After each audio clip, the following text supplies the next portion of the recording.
Hello guys, कैसे हैं आप लोग। आई होप कि आप अच्छे होंगे। आज हमारे देश की 75वीं स्वतंत्रता दिवस है। सभी छात्रों को हार्दिक शुभकामनाएं। आज हम भिन्नों का अवरोही और आरोही क्रम पढ़ेंगे, या बड़ी संख्या पढ़ेंगे, छोटी संख्या पढ़ेंगे, ठीक है। और इसका हम पूरा कॉन्सेप्ट समझेंगे कि इसका कॉन्सेप्ट क्या होता है, ठीक। तो देखिए, हमने एक सवाल लिया है कि संख्या 2/7, 3/8, 5/11, 9/16 में बड़ी संख्या क्या होगी, ठीक है ना। तो इसका पूरा पहले कॉन्सेप्ट सीखिए। आपके सामने 3 तरह के सवाल आएंगे। जैसे हम पहले भी बात करें, एग्जाम्पल नंबर 1 ले लें। जैसे हमने कह दिया, आपको कहेगा 5/7, 1/7, 2/7 और कह दिया 3/7। अब आपसे ये पूछा जाएगा कि बताइए इसमें सबसे बड़ी संख्या कौन सी होगी। आपसे ये पूछा जाएगा कि इसमें सबसे बड़ी संख्या कौन सी होगी। तो आप इस सवाल में खास बात क्या देख रहे हैं, आप ये देख रहे हैं कि सबका हर बराबर है। सबका हर क्या है? बराबर है। तो जब कई भिन्न दिया हो और सबका अगर हर बराबर है तो वह भिन्न सबसे बड़ी होती है जिसका अंश सबसे बड़ा होता है, ठीक। मैंने क्या बोला कि अगर सभी भिन्नों का अगर हर बराबर है, सभी भिन्नों का यदि हर बराबर है तो वह भिन्न सबसे बड़ी होगी जिसका अंश सबसे क्या होगा? बड़ा होगा। तो हम कहेंगे ये भिन्न क्या हो जाएगा? सबसे बड़ा हो जाएगा। और जिसका अंश सबसे छोटा होगा वो क्या होगा? सबसे छोटा होगा, ठीक है। ये बात आपको आनी चाहिए। दूसरी बात देखिए, अगर इसी सवाल को मैं ऐसे कह दिया 7/5 या 7/9 कह दिया, 7/12 कह दिया, 7/11 कह दिया और 7/13 कह दिया। अब हमसे पूछे जाएगा कि इसमें सबसे बड़ी भिन्न कौन सी है, इसमें सबसे बड़ी भिन्न कौन सी है। तो हम कैसे बताएंगे? हम देख रहे हैं कि सभी का अंश क्या है? बराबर है। सभी भिन्नों का अंश क्या है? बराबर है। तो जब सभी भिन्नों का अंश अगर बराबर होता है तो वह भिन्न सबसे बड़ी होती है जिसका हर सबसे छोटा होता है। सभी भिन्नों में सभी भिन्नों का अगर अंश बराबर है तो वह भिन्न सबसे बड़ी होती है जिसका हर सबसे छोटा होता है। तो हम देख रहे हैं हर इसका क्या है? सबसे छोटा है भाई, ठीक है ना। तो हम कहेंगे ये भिन्न क्या है? सबसे बड़ा है भाई। ये भिन्न क्या है? सबसे बड़ा।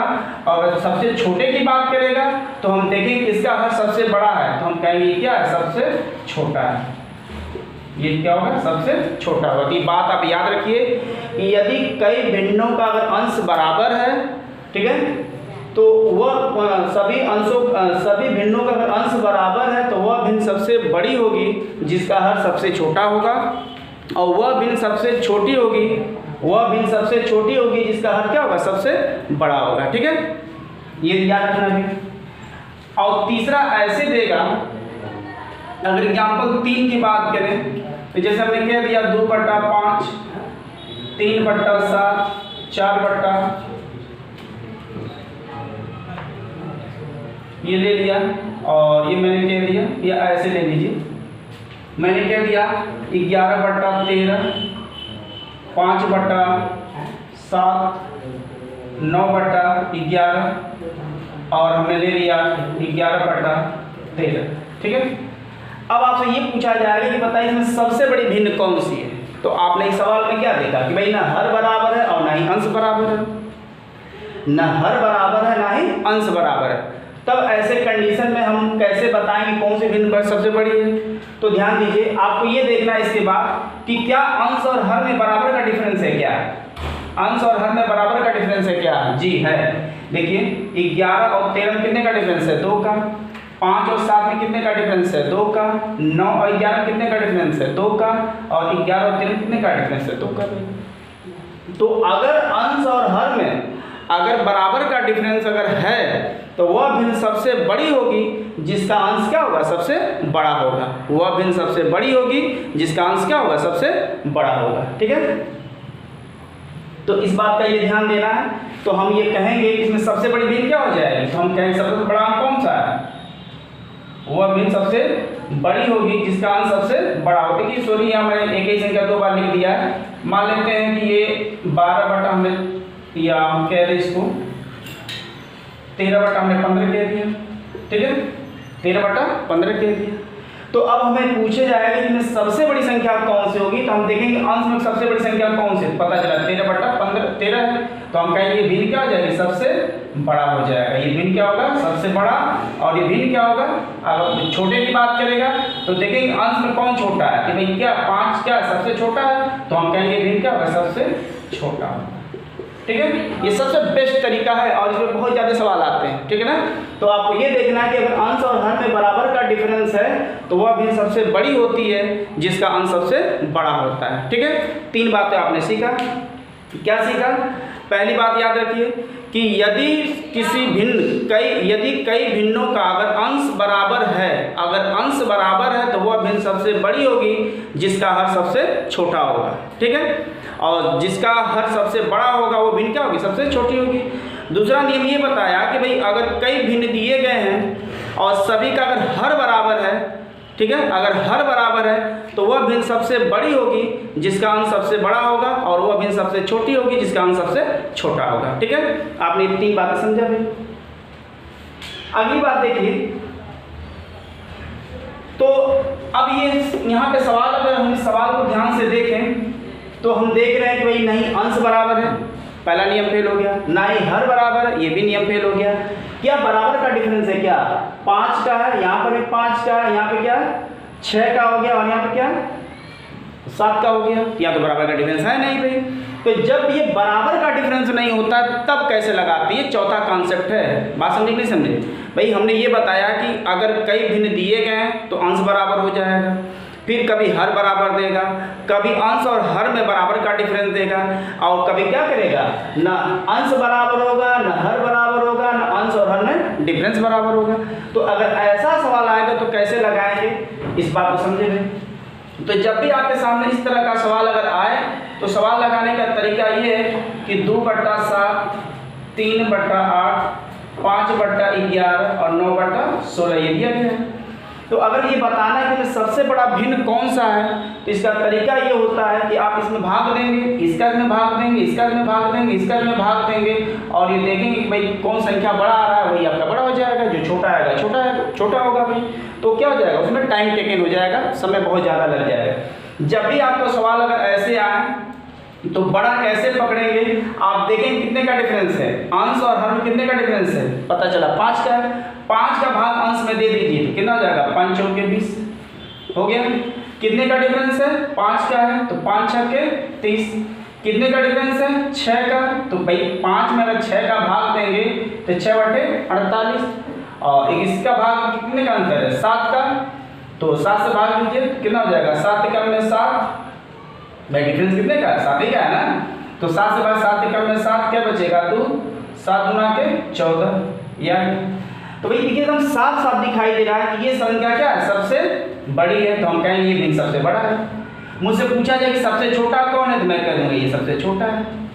ठीक है ना, हमसे ये पूछा जाए कि सबसे छोटा कौन सा भिन्न, मैं कहूँगा ये सबसे छोटा है, और ये क्या हो जाएगा, सबसे बड़ा हो जाएगा। ठीक है ना, ये ध्यान देना, बड़ा और हो जाएगा ये छोटा।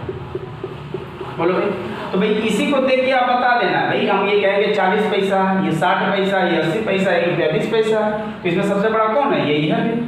ठीक है, मैं एक सवाल और ले रहा हूँ। ठीक है, 7/9, 11/13, 16/19 और 21/25 दिया गया है। अब इसमें हमको बताना है भाई सबसे बड़ी भिन्न कौन सी है। तो भाई सबसे बड़ी भिन्न क्या करें भाई, देखें कितने का डिफरेंस है, तो हम कहेंगे 2 का डिफरेंस है। ये अंश और हर कितने का डिफरेंस है, 2 का, तो 7 में हम 2 का भाग में कितना आ जाएगा, 3.5 आ जाएगा। कितने का डिफरेंस है, तो भाई 2 का अंतर है, 9 2 13 होगा, 2 का डिफरेंस है, तो 11 में 2 का भाग दीजिए तो कितना होगा, 5.5 हो जाएगा। अब इसमें कितने का डिफरेंस है, 3 का, तो 3 का भाग 3 5 15 और 1 बचेगा, 3 3 के 9 आ जाएगा। कितने का डिफरेंस है, 4 का, 4 5 20 और कितना बचेगा, 1 बचेगा, तो 4 गुना के 8 हो जाएगा। है कि नहीं है। अगर हमसे ये पूछा जाए कि बताइए इसमें सबसे बड़ी भिन्न कौन सी है, तो बताइए इसमें सबसे बड़ा नंबर कौन सा है भाई, तो हम कहेंगे 5/5 क्या सबसे बड़ा है, तो ठीक इसके सामने वाला भिन्न क्या होगा, सबसे बड़ा होगा। अगर हमसे ये पूछा जाए कि सबसे छोटा भिन्न कौन सा होगा, तो हम देखें इसमें सबसे छोटा नंबर कौन है, तो पता चला ये भाई, तो हम कहेंगे क्या होगा, सबसे छोटा होगा। ठीक है, तो ये बहुत ज़बरदस्त तरीका है। आपके सामने जब भी इस तरह का सवाल आए तो आप ऐसे लगाने का प्रयास करें। अब देखिए यहाँ से कई तरह के सवाल पूछे जाएंगे। जैसे ये सवाल है, आपसे ये कह देगा कि इसे आरोही क्रम में लिखिए, कह देगा आरोही क्रम में लिखिए, आरोही क्रम में दूसरा भिन्न क्या होगा, आरोही क्रम में तीसरा भिन्न क्या होगा, ऐसे बहुत सवाल आपसे पूछे जाएंगे। तो आप भाई हम अगर इसको आरोही क्रम में लिखा जाए तो अगर आरोही क्रम समझ रहे हैं ना, अवरोही एक होता है, एक होता आरोही, एक होता आरोही, ये दोनों को ध्यान समझिए। एक होता अवरोही, दूसरा होता आरोही।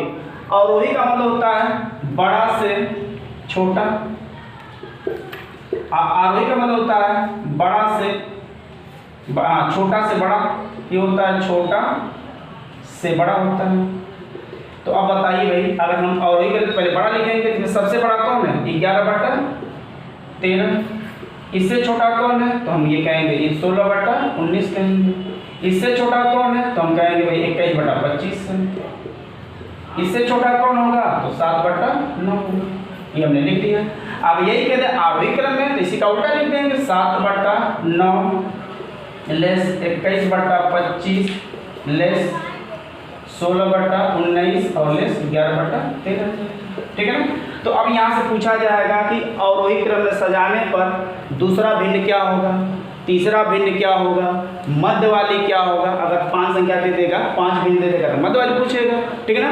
बड़ा कौन सा होगा, छोटा कौन सा होगा। अगर ये कॉन्सेप्ट अगर सीख गए तो हर सवाल आप लगा सकते हैं, हर सवाल बहुत आप आसानी से लगा सकते हैं। ठीक है। तो ऐसे सवाल जब भी आपके सामने आए तो ऐसे लगाने का प्रयास करें। ठीक है। तो मैंने समझाने का बहुत प्रयास किया है और आप ऐसे लगाइए। जब भी भिन्न का सवाल आए, कोई सवाल आए आपके सामने, तो आप ऐसे लगाने का प्रयास करें। ठीक है। Thank you.